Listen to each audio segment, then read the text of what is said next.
The doctor turned to a well-built young man in grey-striped pyjamas who was walking towards them with an awkward gait. "He's a typical asthmatic," stated Buteyko categorically. "You can see that he swallows air like a fish." The young man was indeed breathing with difficulty. The students glanced at each other in wonder. They liked this energetic teacher with his lack of vanity. "I'm afraid you're wrong, Doctor," the patient croaked. "I don't have asthma. I've got malignant hypertension." Buteyko saw the eyes of a dark-haired, pretty student cloud over with embarrassment and felt he was burning with shame. She had been gazing at him with such adoration just a few moments before.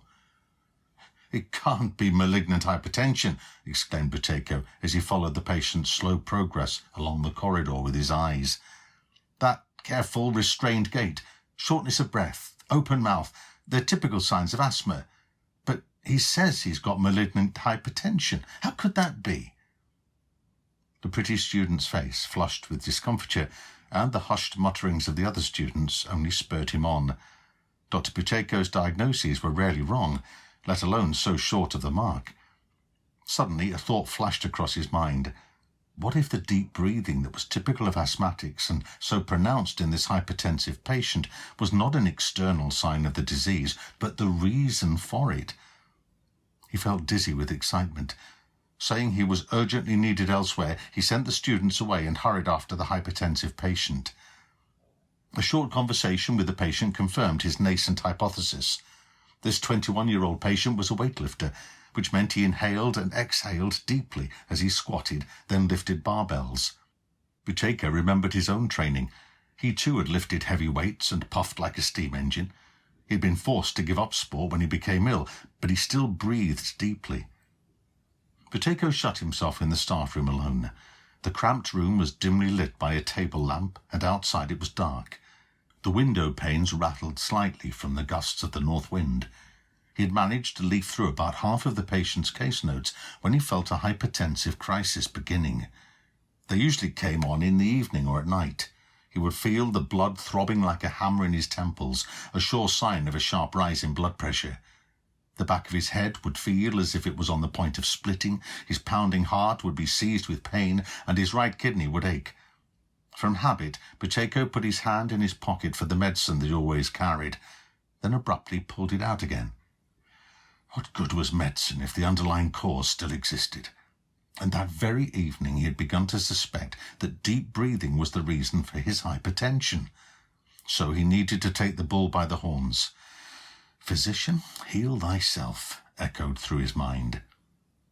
Buteyko laid the patient's case notes to one side.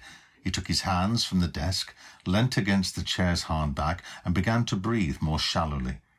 No deep inhalations or strong exhalations, he told himself. Breathe as shallowly as possible. Just breathe a little. He felt as if he was running out of oxygen. He wanted to open his mouth and swallow great gulps of air, but he restrained himself. A minute passed, then 2, then 3, and the miracle occurred. A true miracle. Buteyko's headache began to disappear, and the pounding in his temples ceased. The pain in his heart subsided, leaving him feeling wonderfully relaxed. His aching right kidney felt as if it had been soothed with the hot compress. It worked. Buteyko pushed up the left sleeve of his lab coat slightly. The yellow hands of his watch showed 11:15. It actually worked. Buteyko couldn't quite believe it.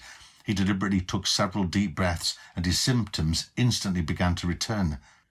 He reduced the depth of his breathing, and the symptoms disappeared again. He had been right. His hypothesis had been proven in a very concrete fashion. He couldn't stay in the cramped staff room a moment longer. He needed to confirm his findings using seriously ill patients. He was a scientist after all, albeit a young one, and knew that a successful experiment on himself was insufficient proof. In Ward 14 on the 3rd floor, Buteyko found an elderly patient who was blue from an asthma attack and looked as if he was about to lose consciousness. Nurses were rushing around.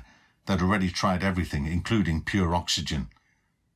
"Close your mouth and don't take long breaths," Buteyko ordered him in a deliberately peremptory tone. But I can't, gasped the old man, trying to grab the rubber oxygen pipe from Dr. Buteyko. Close your mouth, urged Buteyko, and press your hands to your chest. He crossed the old man's bony hands on his chest. Stay as quiet as possible. Don't breathe deeply. He gently pressed the patient's hands to his chest.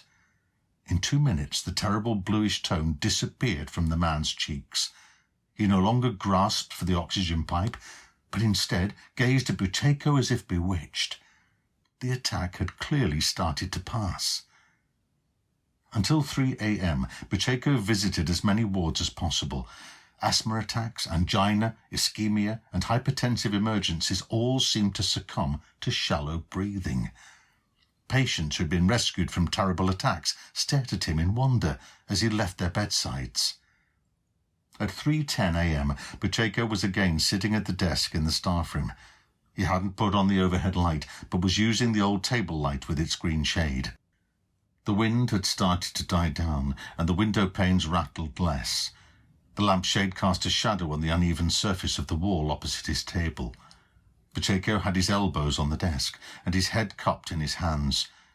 The powerful technique that he had discovered that night had undeniably worked. Encouraging a seriously ill patient to breathe more shallowly would bring him out of semi-consciousness and enable him to lead a full and healthy life. Encouraging him to breathe more deeply would lead him directly to the pearly gates. It was possible to cure people without pills, injections, and surgery. Buteyko raised his head. The high priests of the cult of medicine would never believe it, or they wouldn't want to. They would think he was mad. Who was he, after all? A greenhorn. And his discovery would turn modern medicine on its head. Buteyko clutched at the desktop. If the medical establishment had not believed poor Ignaz Semmelweis and murdered him in an insane asylum for suggesting that surgeons should wash their hands with chlorine solution before operating, then they would certainly not believe him. The lamp flickered and for a moment lit up the far corner of the room, where old files were piled up. To the overwrought Buteyko, it seemed that sympathetic eyes were gazing at him from the dark corner. He'd seen those eyes once in an old engraving in a book. They were the eyes of the murdered Semmelweis.